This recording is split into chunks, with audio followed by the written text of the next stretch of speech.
The galaxy you know is only a faint shadow of what it once was. Stars now burn in silence, and ancient worlds turn slowly through the void, hiding secrets buried under eons of dust.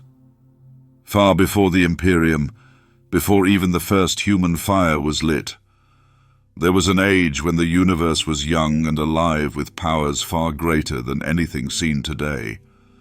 Civilizations rose like waves across the sea of stars, reaching heights beyond our understanding. They shaped planets, carved paths through dimensions, and spoke in ways that could bend the laws of reality. But with such power came rivalry, and with rivalry came ruin. This is the story of two connected ages. The first is the war in heaven, when two mighty forces clashed in a struggle that shook the stars themselves. The second is the dark aftermath, when strange beings from the warp poured into the galaxy, bringing a plague that ended all that remained of those ancient empires. It is a tale of creation and destruction, of pride and loss, of the quiet that follows after great storms. And in the hush between these ages, seeds were sown for everything that would come after. Before we begin, it is worth understanding the world in which these events unfolded. In the distant past, the galaxy was far from the cold and dangerous place it is now. Space was full of life, and the first civilizations stretched their reach across many star systems. The most powerful of these were known as the Old Ones. They were beings of incredible knowledge, masters of science and the strange energy realm called the Warp. They could move between worlds, not by ships alone, but through hidden pathways outside normal space, safe from the storms and dangers of the void. Yet for all their mastery, the Old Ones were not alone. Other peoples lived under their light and shadow, some guided by them, some resentful of their dominance. Among these were the Necron, a race cursed to live short and painful lives under the glare of their dying sun. They looked at the Old Ones with both awe and bitterness, longing for the secret of long life that the Old Ones seemed to possess so easily. The war in heaven was not simply a battle between armies. It was the breaking of an entire age, the tearing apart of bonds between the material and the immaterial, the unleashing of powers that neither side could truly control. From this war's end came the Enslaver plague, a silent tide of horrors from the warp that swept over the galaxy and ended almost all that had been built. These events are distant beyond imagining, yet the echoes of that time still shape the galaxy of the 41st millennium. The galaxy in its earliest days was young and full of promise. Stars burned hotter, worlds were fresh and untouched, and the great rivers of cosmic matter still flowed into the shapes of planets and moons. Across this vibrant canvas walked the first great civilization. They were known as the Old Ones, and their presence was like a steady current beneath the surface of creation. It is hard to imagine what they looked like, for their forms have been lost to time, yet their works speak for them. They were masters not only of the material world, but of the unseen realm beyond it, the Warp, a place of pure thought and energy. They did not simply travel between stars in vessels of steel. They shaped pathways through hidden dimensions, bypassing the dangers of normal space. These pathways formed what later ages would call the Webway, a network of passages invisible to the eye, sealed from the storms that raged in the Warp.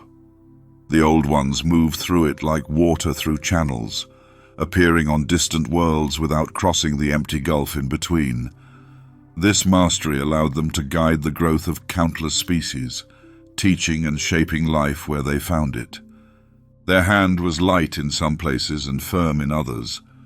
Where the stars burned steadily and the soil of a planet was kind, they left young civilizations to rise in their own time. Where danger pressed too close, they gave knowledge and protection. To some, they were gods. though the Old Ones did not seek worship. To others, they were simply the oldest teachers in the galaxy. It was during this golden span that the Old Ones perfected their connection to the warp. They learned how thought could bend reality, how desire could take form in that shifting realm. But the warp was not empty. It held its own currents and shadows, moving in ways even the Old Ones could not fully control. For all their skill, they were not immune to the dangers that lingered in the deep reaches of that other plane. From their webway cities, they watched over the stars like careful gardeners. Worlds bloomed under their care, and whole races rose into the light of knowledge. Yet no gardener can keep every weed from growing, and not every seed they planted grew in harmony with their will. In the dim light of a distant dying star, a race called the Necron took shape. They were tall, proud, and marked by lives of suffering. Their world's sun burned with a cruel radiance that shortened their days and filled their years with sickness. While the Old Ones walked the webway and lived for centuries uncounted, the Necron barely saw 100 years. The Old Ones offered no answer that the Necron found acceptable. It is said they shared wisdom, but the secret to ending their suffering remained hidden. Perhaps it could not be given. Perhaps it was guarded out of caution. Whatever the truth, the Necron looked upon the Old Ones and saw not benefactors, but wardens keeping the greatest treasure for themselves. From here, the story edges toward the long path of conflict. The Old Ones, secure in their mastery, may have underestimated the bitterness of those who lived in the shadow of their greatness. The Necron began to spread their reach into space, at first with ships of stone and metal, then with weapons meant to challenge the very gods they despised. The Old Ones still held the advantage, for their webway allowed them to strike and vanish as needed. But the seeds of a greater war had been sown, and the quiet harmony of the early galaxy began to break. It is worth pausing here to reflect on what the Old Ones truly were. In later ages their name would become legend, their works half forgotten, and their nature bent by myth. To the Eldar, who claimed descent from them, the Old Ones were perfect. To the Necrons, who once were flesh and bone, they were tyrants who denied the gift of immortality. The truth is likely more complex, for no empire exists without fault. Their webway remains one of the greatest wonders ever made, yet even it could not shield them from the turning of fate. When we imagine the webway, picture not a tunnel of stone or metal, but a vast corridor of light stretching through a sea of nothing. It curves gently, with walls that shimmer like water, and in its depths are doorways that open onto 1,000 different worlds. A traveler could step from a warm jungle world to a frozen moon in a single breath, without ever seeing the cold darkness in between. This was the gift the Old Ones held, and in time, others would learn to use it for far darker purposes. The Old Ones' age of peace was not eternal. Beyond the edges of their influence, powers stirred. The Necrontyrs' envy deepened into rage, and their search for an answer to death itself would bring them into contact with forces far more terrible than the Old Ones could have imagined. Yet in these early days, the Old Ones still walked with quiet confidence, unaware that the very fabric of the galaxy was beginning to strain under the weight of what was coming. What followed would not only end their rule, but change the nature of the galaxy itself. The webway would become a battlefield, the warp would be torn open in ways never seen before, and the very stars would bear witness to a war that would echo across all of time. But for now, we leave the Old Ones standing in their bright halls, their visions stretched across countless worlds, still believing they had the strength to guide the future. The next chapter will bring us closer to those who stood against them, the Necron, and the choice that would reshape both themselves and the galaxy forever. Beneath the dim light of a dying sun, the Necron built their cities from black stone and polished metal. Their spires rose like spears against a pale sky, their streets filled with the hum of industry and the quiet weariness of a people who knew that time was never on their side. Life on their homeworld was short and harsh. The radiation from their unstable star seeped into the bones of every man, woman, and child, leaving behind generations marked by sickness and pain. No art or comfort could change the truth that death came quickly to them. They looked beyond their world and saw other stars shining brighter. They learned of the Old Ones, those ageless masters who stepped across the galaxy as if it were a single city. To the Necron, the Old Ones seemed to have been gifted with eternity. They were ageless in body and unbroken in spirit. Their works lasted beyond the span of Necron lifetimes. To live in their shadow was to be reminded daily of what the Necron did not have. This bitterness became the driving force of their civilization. They began to spread outward from their home system in great vessels of stone, metal, and crystal.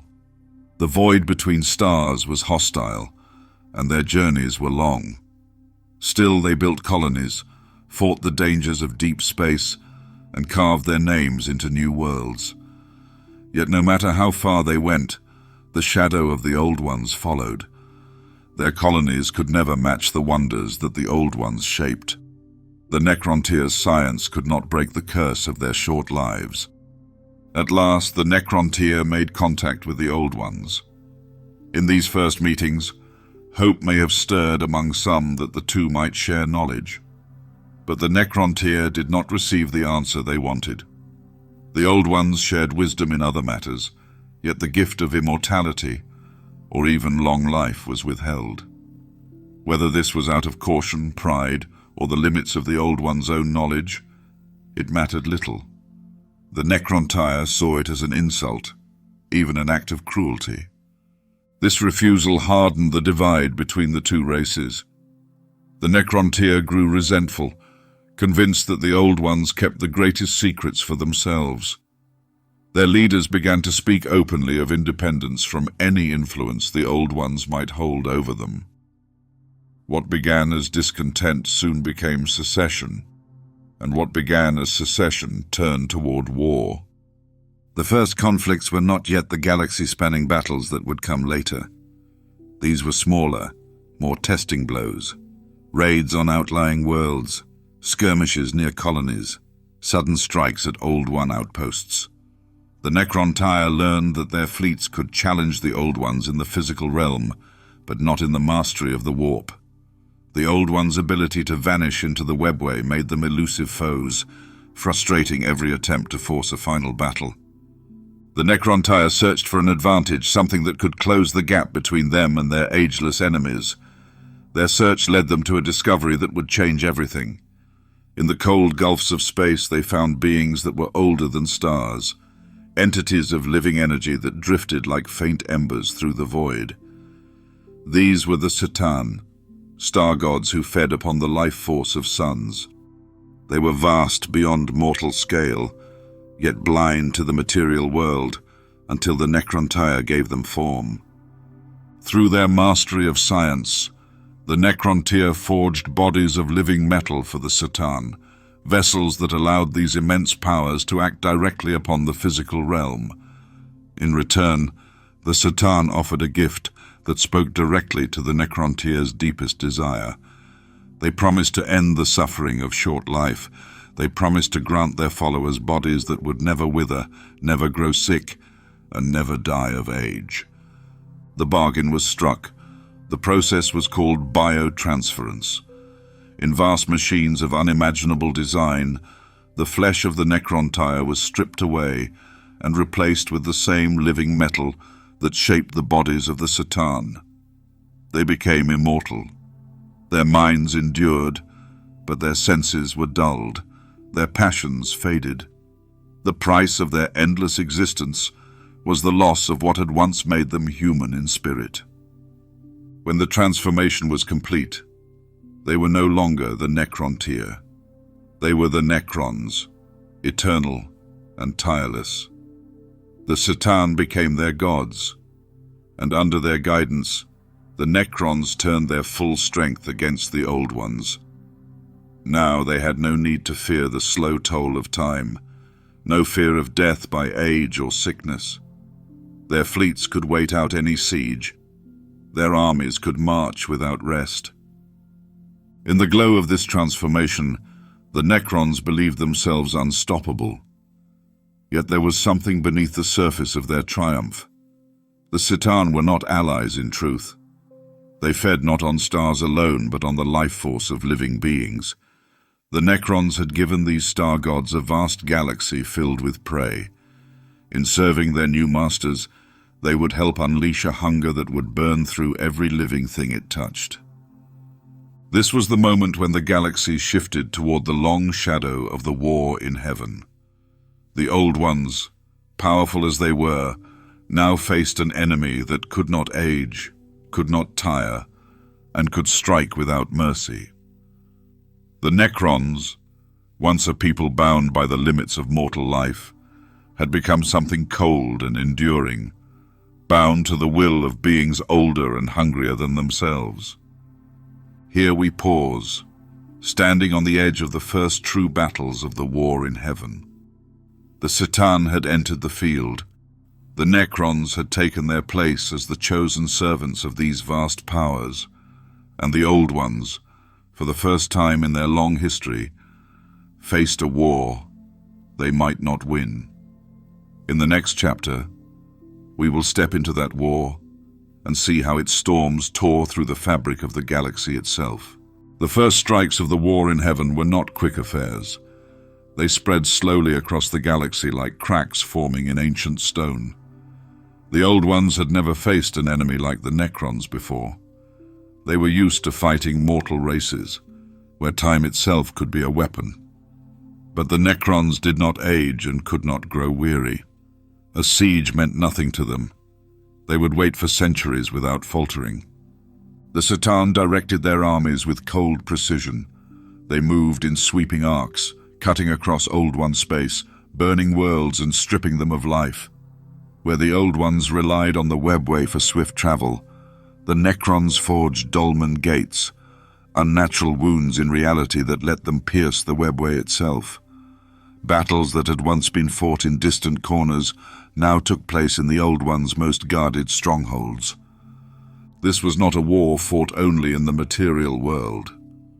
The Old Ones, being masters of the warp, called upon its power to strike at their enemies. They shaped storms of psychic energy, tore through fleets with bursts of thought-made force, and bent reality itself to slow the Necron advance. Yet here, too, the nature of their new foes worked against them. The Necrons, no longer made of flesh, were immune to the fear, madness, and corruption that often came from contact with the warp. Psychic attacks that could shatter mortal armies washed over them with little effect. To meet this resistance, the Old Ones turned to the races they had shaped in earlier ages. Among these were the earliest forms of the Eldar, who had a natural gift for the psychic arts. Other creations were seeded with the ability to channel warp energy, each designed to be a living weapon in this growing war. The Old Ones sent these children of their craft into battle, hoping to overwhelm the Necrons through sheer variety and psychic strength. For a time, this slowed the tide. The Necrons and their C'tan masters found themselves pushed back in certain sectors. Entire campaigns became stalemates, as the Old Ones used their mastery of hidden routes to strike behind enemy lines and disrupt supply flows. Yet while the Old Ones were skilled in the warp, the C'tan's power in the material realm was unmatched. When a star god turned its gaze on a world, its light could boil seas and crack mountains. Planets burned under their touch, and whole ecosystems vanished in moments. This scale of destruction began to take a toll not only on the galaxy's physical worlds, but also on the warp itself. The warp had always been shaped by the thoughts and emotions of living beings. Now it was filled with the pain, terror, and rage of countless species caught in the war. These emotions fed storms within the warp, making its currents violent and unpredictable. Pathways that had once been stable for the old ones twisted into dangerous traps. Travelers who entered the warp risked being swallowed by these new tempests, never to emerge. The more the war raged, the more unstable the warp became. Beings that had long dwelled in its depths stirred. Shapes of thought and hunger began to form, feeding on the chaos. The old ones must have seen the danger, yet they could not end the war without surrendering the galaxy to the C'tan. Each battle fought in the material realm sent new ripples into the Imperium, and those ripples were growing into waves. In this shifting balance, the Necrons slowly gained the upper hand. The endless endurance of their armies wore down the Old Ones' forces. The C'tan's hunger for life meant that every victory for the Necrons stripped away another world that might have supported the Old Ones. Civilizations created to aid the war were consumed or turned to dust before they could reach their full strength. The Old Ones' network of allies began to thin, leaving fewer and fewer races to stand with them. The Old Ones fought on, not as distant rulers, but as warriors in the heart of the conflict. Yet even they could not be everywhere at once. The Dolmen Gates allowed the Necrons to open new fronts faster than the Old Ones could close them. It was as though the very fabric of the galaxy was tearing under the strain, each side clawing at the other through wounds that could never heal. In the middle of this chaos, the warp's growing instability reached a breaking point. Where once it had been a tool, it was becoming a battlefield of its own. Psychic powers flared wildly, sometimes harming those who used them as much as their enemies. Storms cut off entire sectors for decades at a time. Even the webway began to feel the strain, with certain paths becoming dangerous or collapsing entirely. This was the true cost of the war in heaven. It was not just the destruction of worlds or the death of civilizations. It was the unmaking of the balance between the material realm and the Imperium. What had been a careful dance between the two was now a violent clash that neither side could fully control. The galaxy was being reshaped in ways that would last forever. The war was far from over, but by this stage both sides had been forced to change. The Old Ones relied more heavily on their surviving allies, while the Necrons and the C'tan pressed harder for decisive victories. Each new campaign brought with it greater risk, for the warp's fury grew with every passing century. The Imperium was no longer a quiet backdrop to the material war. It had become a force that threatened to consume everything. As we move forward, we will see how this growing instability and the ambitions of the Necrons would lead to a moment of betrayal that would end the war not in triumph, but in a silence that would last for millions of years.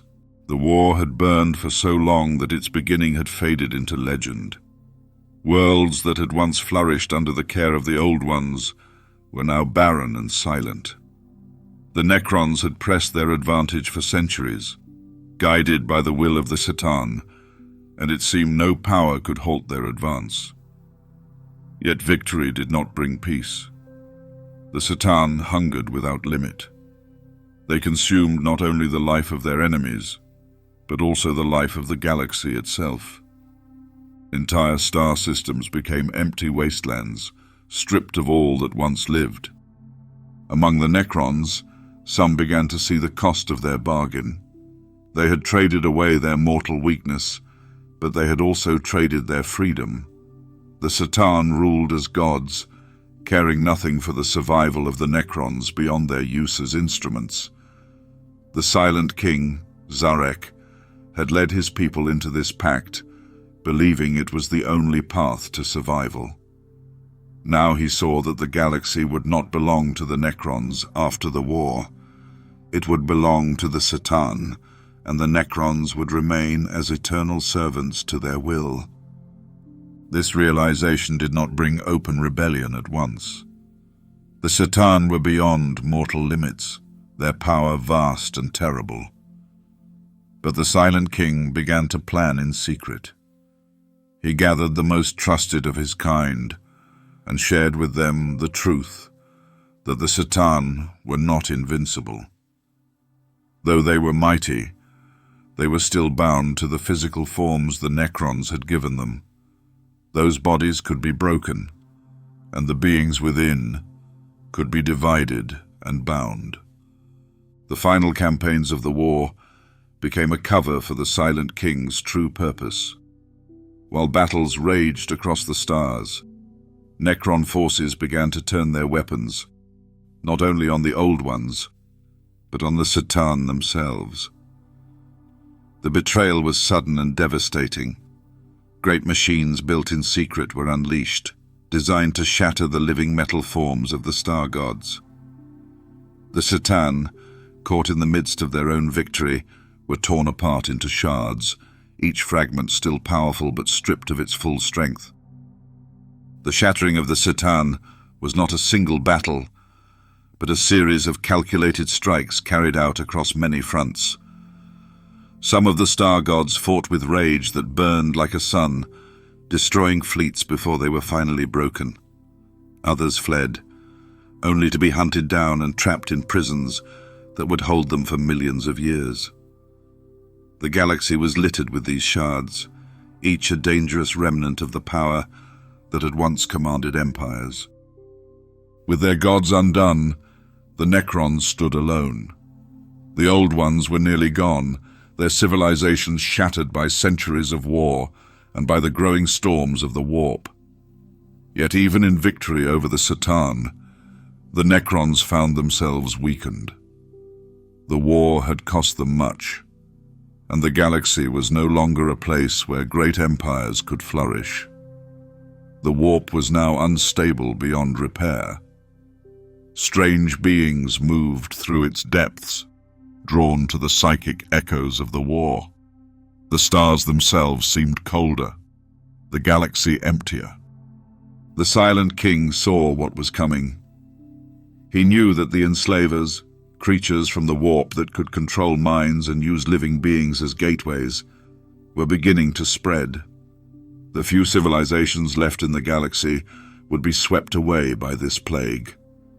The Necrons, though immune to the Enslavers' psychic control, could not rebuild in a galaxy stripped of resources and filled with hostile forces. So Sarek made a final choice. He ordered his people into the Great Sleep. Across the galaxy, vast tomb complexes were sealed, each filled with ranks of Necron warriors standing silent in chambers of stone and metal. The stasis crypts would hold them in perfect preservation for millions of years, allowing the galaxy to recover from the war.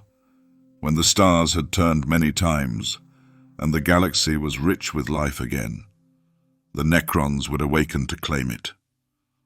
The Silent King himself did not join the sleep. With the war ended and the fate of his people decided, he took a fleet beyond the edges of the galaxy, seeking penance for the choices he had made. His departure left the Necrons without a ruler, their vast legions locked in the timeless silence of their tombs. And so the war in heaven ended, not with the triumph of one side over the other, but with a hollow quiet. The Old Ones were gone, the Necrons entombed, and the C'tan shattered. The galaxy lay open to whatever would come next, its scars deep and lasting. The webway remained, though damaged, and the warp was forever changed by the storms of war. This silence was not peace.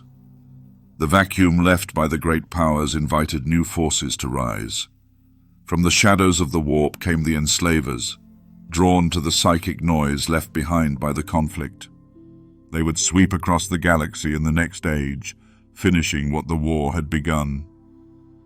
As we move forward, the story shifts from the clash of gods and kings to the strange and terrible plague that followed. It was not an army in the traditional sense, but a tide of horrors that could not be fought with blade or shield. The Enslaver plague would bring the galaxy to its knees, leaving only fragments of life scattered among the stars. The war in heaven had ended, but the galaxy did not heal. The silence left in the wake of that great struggle was not the calm of peace. It was the quiet that follows a storm, when the land is broken and the air still holds the scent of fire. The stars shone coldly on worlds that had been stripped of life. The old ones were gone, their creations scattered and leaderless.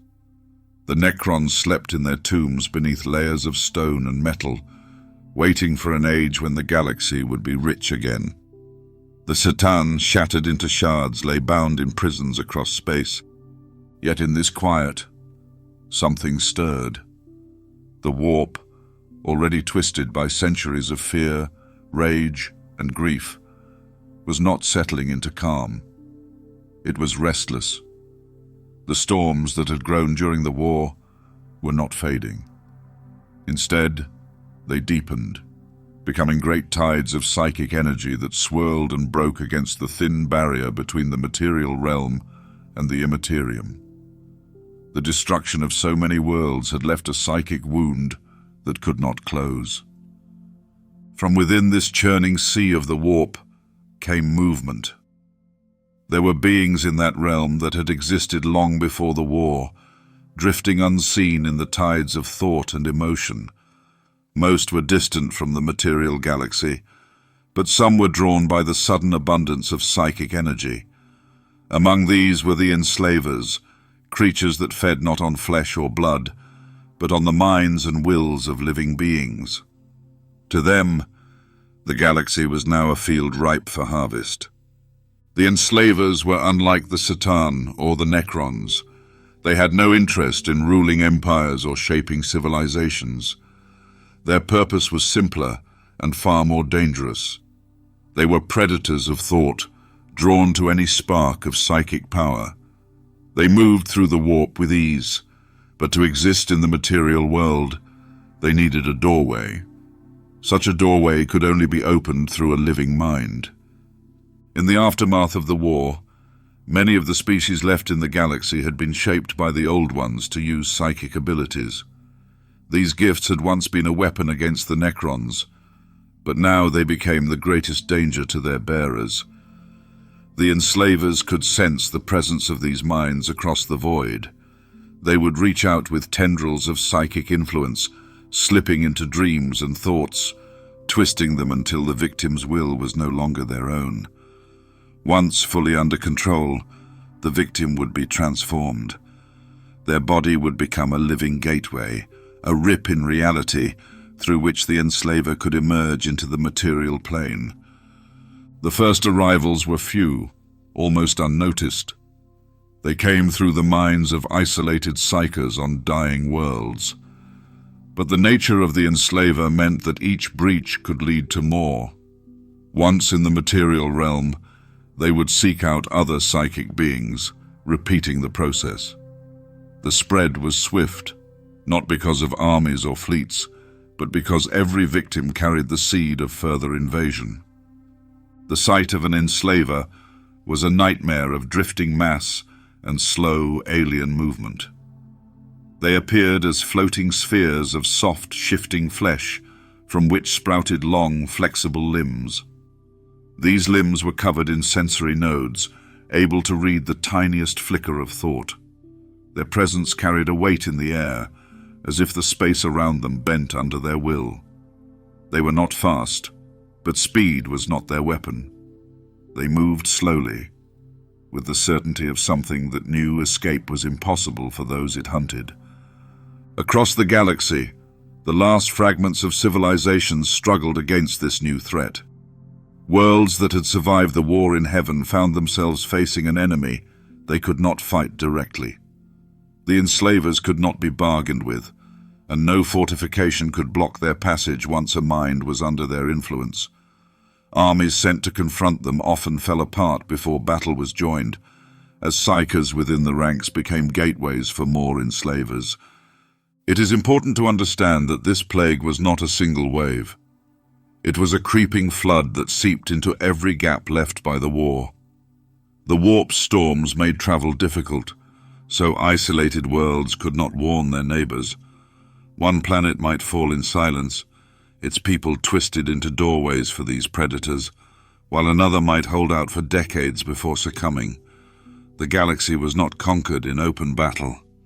It was hollowed out from within. The Old Ones, had they still lived, might have known how to resist the enslavers, but their wisdom was gone. The few species that had survived the war were not strong enough to stand alone. Many were wiped out entirely. Others fell into regression, losing the knowledge of what had happened and retreating to a more primitive existence. The psychic gifts that had once been their strength became a curse that marked them for the hunt. In the deep tombs of the Necrons, none of this mattered. Their stasis fields kept them untouched by the plague. The enslavers could not feed on the metal minds of the sleeping legions, nor could they use them as gateways. The Necrons would wait through the long night, while the galaxy was scoured of the last traces of the old civilizations.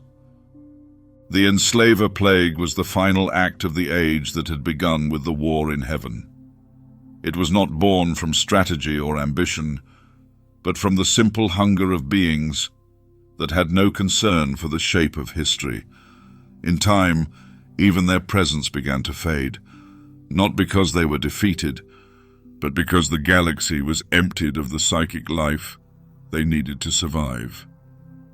The silence that followed was deeper than before, stretching over millions of years. The next chapter will follow the advance of the enslavers at their height, when the plague reached worlds far from the heart of the war and turned the last sparks of life into fuel for their spread. It was during this time that the galaxy's fate was sealed, ensuring that the next age would rise not from the ruins of the old ones, but from a near blank slate. When the Enslaver plague reached its height, the galaxy had no rallying point, no center from which to mount a defense. The great powers that had once commanded vast networks of allies were gone. The old ones had been destroyed, their works abandoned or overrun. The Necrons lay in their tombs, unmoving. What remained was a scattered patchwork of worlds, each one isolated by the storms in the warp and the slow ruin that followed the war in heaven. It was in this fractured landscape that the enslavers thrived. They did not sweep across the stars in fleets. Their invasion spread more like a sickness than a conquest. A single psyker on a lonely world might be the first to feel their presence. Dreams would change, becoming filled with strange images and whispers from nowhere. The mind, once entirely one's own, would begin to bend toward the will of something unseen. This was not a sudden loss of control, but a slow unraveling. By the time the victim understood what was happening, it was too late. Once the enslaver had fully taken hold of a mind, the transformation of the body began. The victim's flesh warped under the strain of opening a path between realities. Bone and muscle twisted into unnatural forms. Eyes clouded, skin stretched, and in the center of the mind, a hole grew, invisible to the physical world, but bright in the warp. Through this hole, the enslaver would step from the immaterium into the material realm, its bulk sliding through the body as if it were nothing more than a frame. The result was the death of the host and the birth of a new horror. An enslaver in the material world was a patient predator. Its body drifted in the air as though carried by unseen currents. Long limbs extended from its core, each moving with a slow and searching grace. These limbs were sensitive to the faintest psychic trace, able to detect a new victim across vast distances. Once one was found, the Enslaver would close in, not with speed, but with inevitability. Its touch was not a blow, but a binding, locking the victim's will until resistance was gone. Each new victim became a portal for another Enslaver. The process repeated endlessly. One could become three could become a dozen, and soon a world would be filled with these beings, each one a center from which the plague could spread further.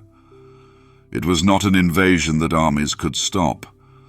The moment a soldier with psychic sensitivity was taken, the battle was already lost. Worlds fell in silence. The first sign of the plague on a planet might be the sudden absence of its leaders, the disappearance of settlements, or the quieting of cities that had once been full of life. By the time anyone realized what was happening, the Enslavers had already reached a point where no force could remove them without destroying the world itself. Some civilizations resorted to that very choice, burning their own planets from orbit to keep the plague from spreading. But the warp storms made even this desperate act uncertain, for communication and travel was slow and unreliable. Many worlds died without their neighbors ever knowing the cause. In the heart of the Enslaver advance, life changed in strange and terrible ways. Wildlife and lesser creatures, with even a faint psychic spark, could be taken, reshaped into new gateways. The plague was not limited to the great and mighty. A planet's ecosystem could be turned against itself, with predators and prey alike becoming unwilling tools for the spread of the warp-born hunters. Looking back, it is clear that the Enslavers were not fighting a war in the way the galaxy understood war. They were feeding. Their purpose was not to hold territory or gather resources, but to draw as much psychic energy as possible from the living and then move on. Once a world was drained, they left it behind, a hollow shell drifting in the void. No monuments or ruins marked their passing, only emptiness. This was the fate of many species shaped by the Old Ones. The gifts of psychic power that had once given them an edge against the Necrons became the reason they were hunted to extinction. Civilizations that had weathered the war in heaven crumbled in decades under the weight of the plague. Some tried to turn inward, hiding their psyches or sealing themselves off from the warp entirely, but such measures could not last. The storms that raged in the Imperium found every weakness, and the Enslavers followed. The scale of their reach is hard to measure, for history from this time is more gap than record. What we know comes from fragments, ruins on dead worlds, relics from species that vanished, and the dim memories of the few survivors who carried their stories forward into the next age. Even these remnants speak of the same slow, inescapable process: the arrival of the Enslavers, the bending of minds, the opening of portals, and the final suffocating silence. By the time the plague began to wane, the galaxy was a shadow of what it had been. The Enslavers had not been defeated in battle. They simply began to fade as their food source dwindled. The number of psychic beings fell so low that there was no longer enough for the plague to sustain itself.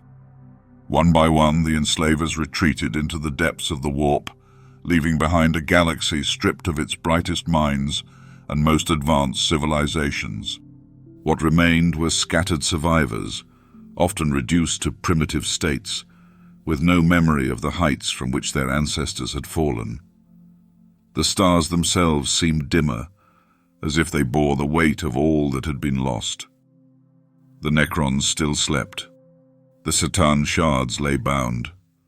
The webway, damaged but unbroken, remained a silent network of empty paths. The galaxy had been emptied, waiting for something new to rise. The next chapter will follow the collapse of the last holdouts of the Old One's legacy and the final scattering of the few civilizations that remained. In that time, the galaxy would become a true blank slate, ready for the slow and uncertain beginnings of the next age. The Enslaver plague did not bring its victims down in a single sweeping blow. It worked slowly, wearing away strength until even the greatest civilizations could no longer hold themselves together. For the Old Ones, who had once stood as the architects of the galaxy, the plague was not the only danger. The war in heaven had already left them scarred. Their networks were fractured, their allies broken or consumed, and the warp, once a tool they had mastered, was now a wild and hostile sea. Even without the Necrons to press them, the Old Ones faced a galaxy that had turned against them. Their creations, made to resist the Necron advance, had been built with strong psychic potential. This strength had been their weapon in war, but now it was the mark that drew the Enslavers to them. Each psychic mind was a beacon in the darkness, a signal the predators could sense across unimaginable distances. Worlds that had been proud centers of learning and power became feeding grounds, their people twisted into unwilling gateways for warp-born horrors. The Old Ones fought back as best they could. Their mastery of the webway still allowed them to move in ways the Enslavers could not predict. On some worlds, they sealed entire populations behind dimensional gates, hoping to cut off the psychic signal. On others, they burned the skies with weapons meant to cleanse every living mind before the plague could take hold. These actions slowed the spread, but did not stop it. The Enslavers needed only one breach to begin again. It is easy to think of the Old Ones as all-knowing, but even they could not find a solution in time. Their strength had been built on stability and control, and the galaxy now had neither. The webway itself was under strain from the warp storms, with pathways twisting and collapsing.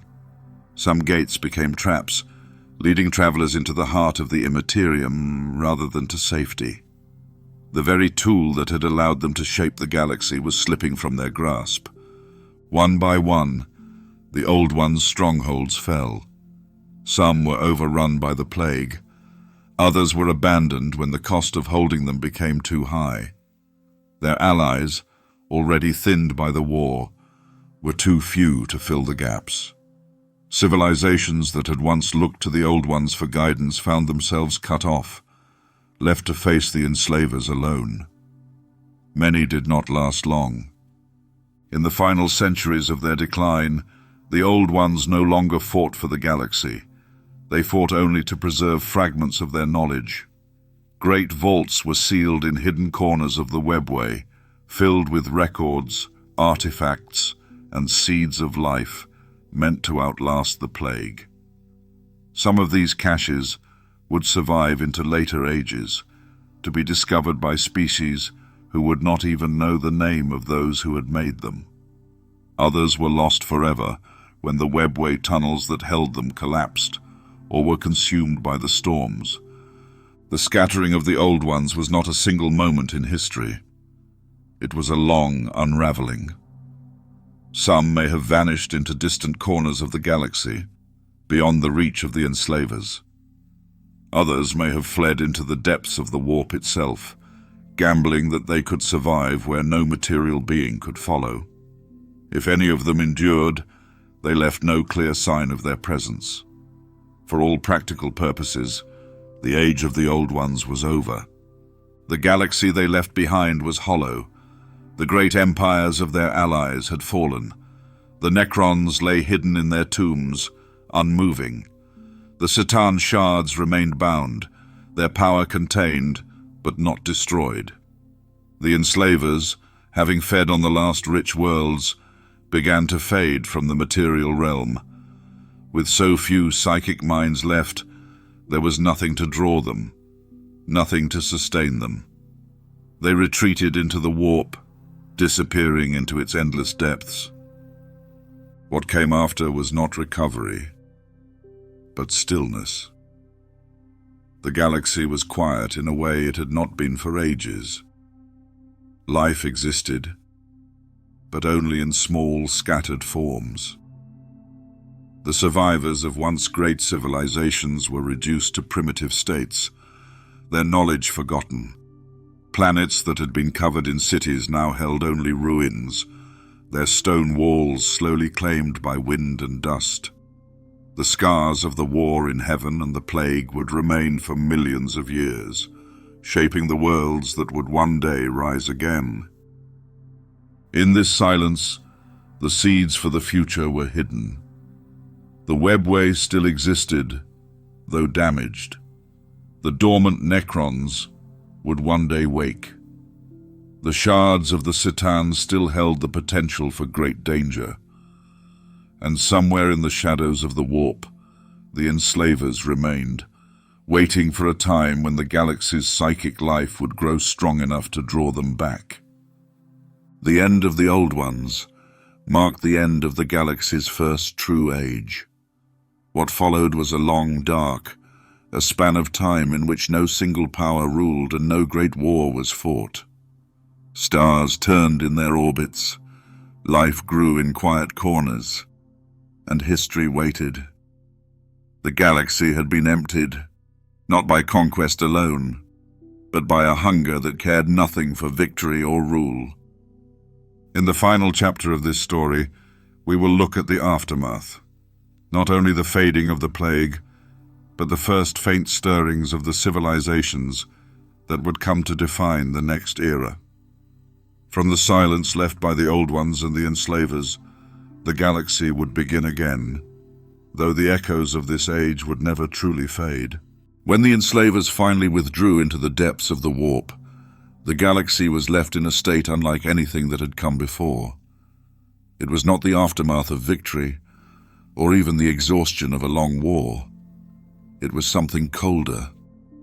The great lights of civilization had been snuffed out, leaving only faint embers scattered across countless stars.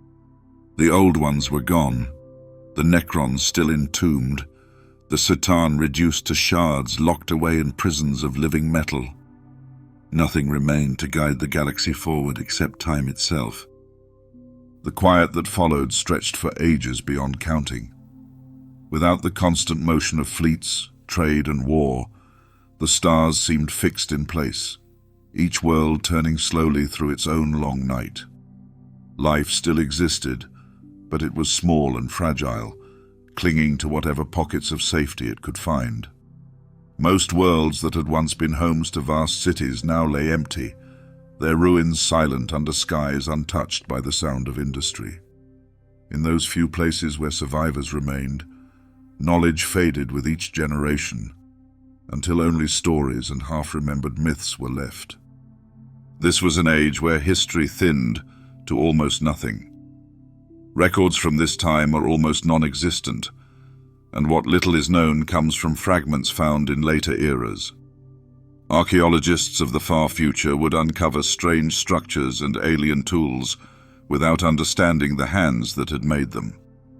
The galaxy's first age had left its bones behind, but the flesh and voice of that time were gone. Yet the stillness was not entirely without motion. The webway, though damaged, continued to exist. In its hidden passages, some remnants of the Old Ones' work may have survived, locked away in sealed chambers that the storms of the warp could not reach. The Necrons lay dormant in their tomb complexes, unmoving but unchanged, their stasis crypts keeping them as they had been at the moment of the Great Sleep.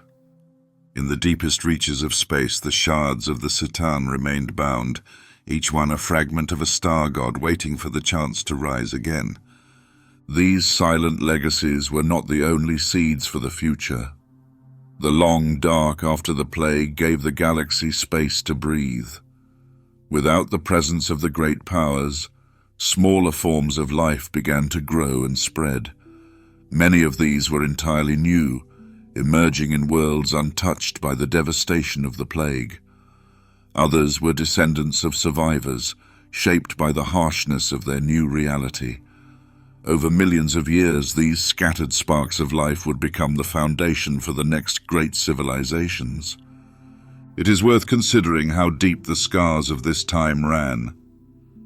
Even in the far future, the memory of the war in heaven and the Enslaver plague would persist in myths, half-forgotten stories, and the strange ruins found on ancient worlds. To most who would live in later ages, these tales would seem like distant legends, too vast and strange to be true. Yet every star and every world in the galaxy would still carry, in some way, the marks of that ancient time. The warp itself did not return to the calm that had existed before the war. The storms faded, but their shape was changed forever. The psychic resonance of the war in heaven and the plague had left lasting currents in its depths, shaping the way it would interact with the material realm for all time.